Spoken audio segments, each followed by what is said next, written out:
Hi, Bill. My name's Cameron, and I am a junior at Libertyville High School in Washington. And I was just wondering, on this hypothetical question, if there was a completely intelligent, all-knowing entity, whether it was human or otherwise, that if it existed and it was our leader, if we should be completely subservient and submit to its governance, if it really truly had our best interests at heart. This super entity that we should serve, I don't know. For me, there's no evidence of a super entity with a plan for everybody's life. And this goes way back. Charles Darwin wrote about this, speculated about this.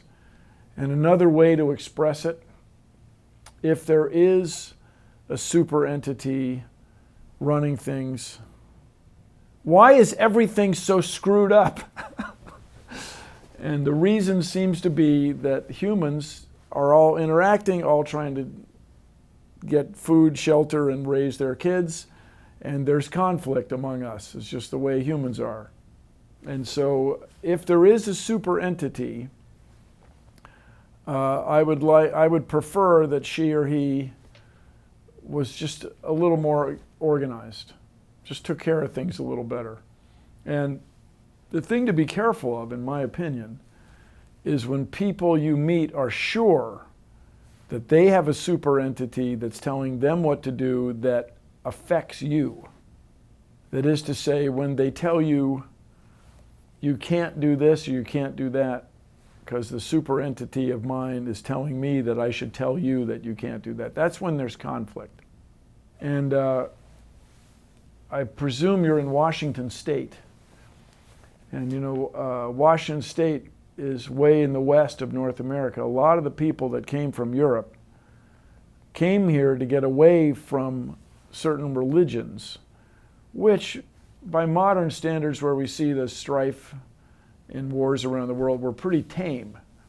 The religious expectations were not that onerous, yet they were onerous enough to make people leave.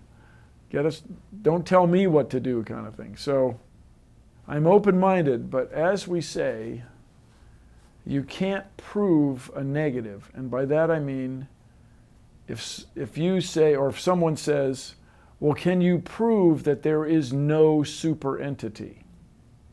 You can't. Because whatever proof you'd offer as that there's no super entity, the other side would say, well, that's just what the super entity wants you to think. Super entity is hiding from you. Super entity is making it so you can't find super entity. Anyway, that's arguing in a circle. You'll never be able to resolve that. So whether or not you should serve the super entity is up to you, but I strongly encourage you to look for evidence of the super entity before you get caught up in trying to serve it, him or her. It's a fantastic question. You're asking a deep question. But for me, understanding the nature and the world around us and how I should interact with our fellow humans, I get a lot more satisfying answers from the process of science than I do from people claiming to have a super entity that's going to tell me or us what to do. And the troubling thing, in science, pretty quickly you figure out that you can't figure it all out. That there are unknowns. There are things that you just do not know. And for some people that's really troubling. But for people like me, it's empowering because we have a process. The process that we call science that enables us to learn about nature. And the example that everybody's all excited about right now, everywhere I go, is, are there other universes? Are there multiverses? Universes beyond our universe? And the big argument for the existence of these multiverses is that there isn't any real good way to exclude them. There's no way to make sure that they don't exist. So maybe they do. And that's cool and exciting. And by the way, you were alive when people discovered dark matter. Apparently there's 5 times as much dark matter as there is regular matter. And do you know why? Nobody knows why. But in your lifetime, maybe discoveries will be made that will tell us about dark matter and dark energy. In my grandfather's lifetime, there was no such thing as relativity. People didn't know about relativity. Yet, if you have a smartphone and it tells you which side of the street you're on, that information comes from spacecraft in orbit around the Earth that have to be adjusted for both special relativity, the speed of the spacecraft relative to the Earth's surface, and general relativity, the effect that the Earth's gravity has on clocks, on time, the speed of time, as I like to say. So who knows what discoveries will be made soon?